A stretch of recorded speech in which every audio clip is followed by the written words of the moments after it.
Apple's new iPad. Its third generation tablet, beautiful, thin.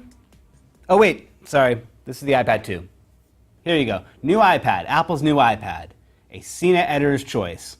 Looks really, really similar to the iPad 2. It also has the same price it's always had, starting at $499. It comes in white or black, and all the buttons and ports are just where you'd think. And if you want a version that works on AT&T or Verizon's 4G cellular network, you're going to have to pay an extra $130 up front. But why pay full price for something that looks like last year's iPad? Well, here's what all the fuss is about. It's the screen. Apple took their 9.7-inch screen and they doubled its resolution, and it's something that no one has done before on a screen like this. And it's one of those changes that won't knock you over at first, but once you get used to it, you're not going to want to go back. Now, one of the first benefits you'll see is that text looks great. Whether it's ebooks, email, or just browsing the web, words are very crisp. Another obvious benefit is video. Assuming you can spare a few gigs of space, you can now download all the way up to 1080p video from iTunes and play them on this screen. And the crazy thing is, Apple actually has to scale up 1080p video for this screen. But really, you know what the iPad is made for. Games. Games look outstanding. Your old games are going to look like a film of fuzz has been wiped off the screen. And games that are optimized for the new screen and the new quad-core graphic processor look really great.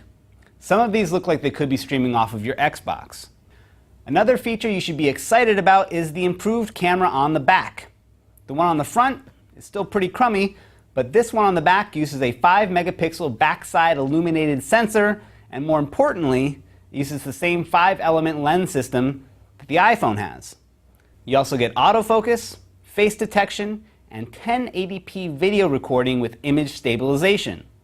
Here's what a photo looked like on the iPad 2, and here's that same photo on the new iPad.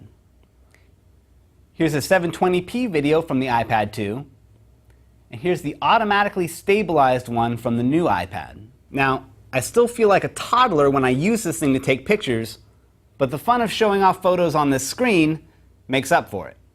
And if you really want to get fancy, you can spend another $99 on an Apple TV box and wirelessly beam your photos and home movies over to your home TV. For a less fancy solution, a $39 AV adapter and HDMI cable will mirror the entire iPad screen to your TV.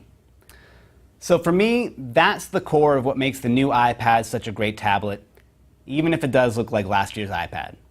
For more information, be sure to read my full review. For CNET.com, I'm Donald Bell.